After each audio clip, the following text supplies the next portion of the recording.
Hey now everybody, welcome to inglet.org. This is Professor Island, and today we are discussing elements of horror literature, and specifically we are talking about the house or the trap.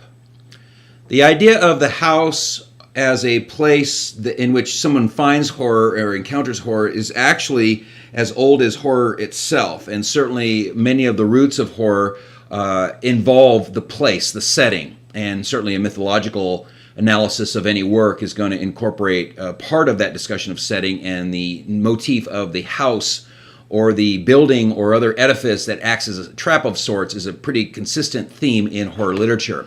In fact, considered the original Gothic work, Horace Walpole's Castle of Otranto, is a story that is set in the context that you have these conflicts going on between these various people who are both working within the construct of an actual building, but also the idea of the notion that the notion of house referred back then to a family line. And since this story is centered around who is the rightful heir and who is the rightful ruler, etc., you have a mixture of these things going on. But along with other original horror fiction, like The Monk, which we've talked about before in other presentations and the like, the notion of this building as a place where secrets are hidden and which a person can be secreted or hidden or trapped is pretty common, primarily because in those days the individual might have lived in a very small one-room hut or house, but people of power and prestige lived in these very large multi-room edifices like castles and the like, that essentially allowed for the administration of control. And specifically, as we all know, the castle is associated with the dungeon or with the keep, which is actually hidden up in that spire, in that parapet. And essentially what we have is a place where somebody can be hidden, a person can get lost, a person can be trapped, and a person must either get into or escape from because of its relative imperviousness, especially compared to, say, a straw or wooden hut. As we move forward through time, the idea of the story of a place that is either horrific or carries with it horrific aspects became very popular, especially during the 1800s with writers like Nathaniel Hawthorne.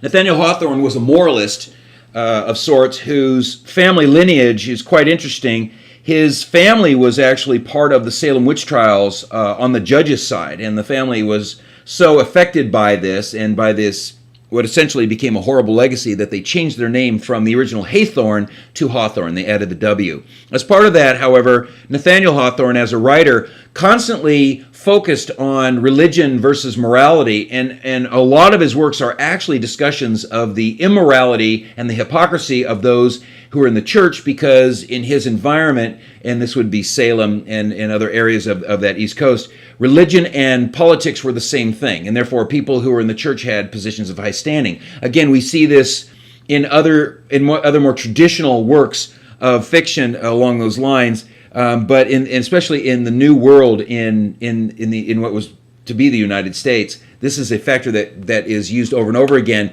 And certainly one of his stories, and here's the real place here, is the House of the Seven Gables, in which you have really what is essentially a ghost story of sorts, which is about as horrific as Hawthorne gets, unless we get into some of the more realistic things that he talked about, which are actually far more frightening and far more tragic. But you have the notion of this house that has these various rooms, that has these places to be hidden, and of course carries with it its own history. Edgar Allan Poe, of course, took the same kind of notion and added several stories in which the building itself carries with it that certain level of trap, or carries with it that certain level of almost like a personality, like another character. Certainly the Cask of Amontillado, with its storyline of somebody being taken down into the catacombs under this house, and you have all these areas in which a person can get lost, or in this case, to be secreted away, never to be found again. And of course, you also have other stories of his that involve a building, whether it's the Black Cat, in which you have somebody being walled into, somebody being secreted into a wall, or the Telltale Heart, in which you have somebody who's buried underneath the floorboards.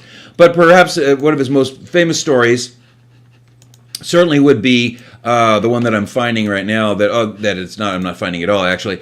Would be the fall of the House of Usher. And again, you not only do you have a large house and this powerful family that is part of this discussion, but you also have the term house to refer to the family and these mixtures of essentially the disease within the family that causes the physical house to fall on the people is not accidental. The author is using these elements, and of course you have this. The narrator is this interloper, this outsider who's caught inside this house and is trying to figure out where things are. And as he discovers rooms, he discovers people, you have that maze-like aspect of it. And that, again, is not accidental. Shirley Jackson later on in the 1940s and 50s began this kind of aspect of it. And her famous story, well, her most famous story, of course, is The Lottery, which doesn't really involve houses at all. But her story that involves this kind of motif would have been the Haunting of Hill House. And this is almost like a standard haunting type story. I don't need you to buy it. I'm just showing it to you. In which essentially the story itself is something that we're going to see later on in other types of stories that don't necessarily involve houses, but you have people who are going to investigate something about an edifice, something about an existing place, and essentially we have this kind of almost like a maze, almost like a fun house kind of effect that we see over and over again in horror literature. We see this in more modern times, certainly in the 1970s. We would have seen this in stories like the Amityville Horror, which was loosely based on a real story, and there is an actual house that still exists in that area. But essentially, you have this notion that the house itself carries with it a psychic sensibility that allows it to transmit more easily than other places either ghosts or poltergeists or visions or even more specific elements like the walls bleeding or things moving or even things transforming or even that perhaps a room being a portal to another place. In even more modern versions than that, then of course you have things like Saw, and not that Saw itself is a haunted house thing, but very often what it is that somebody's caught in a trap. And they're using this motif of the trap, which of course in the modern era has been so used that we're now looking at what people will do to get out of that trap. And then Saw uses that essentially as the underlying story to talk about people in terms of torture and self-mutilation and things like that. The trap, the house, the haunted house, the maze-like house, even a maze itself, it gets eventually moved into somebody being lost in the woods, somebody being lost in the city, and these horrific aspects all have the notion that this is disorienting for the individual, that there might be a psychic presence, and the notion of the house as a place where this especially occurs can be translated to a specific area, such as somebody goes into a canyon, like the Deshay Canyon in Hopi and Navajo folklore is one of these places where it acts like a portal where people can get greater access to the other side. And certainly many people, especially in the Western world, have often felt that graveyards do very much the same thing. And a lot of these motifs are simply sharing the notion that originally was in that big building that the peasantry found so fascinating, and that really, in some cases, held a lot of horror in it because of the things that went on.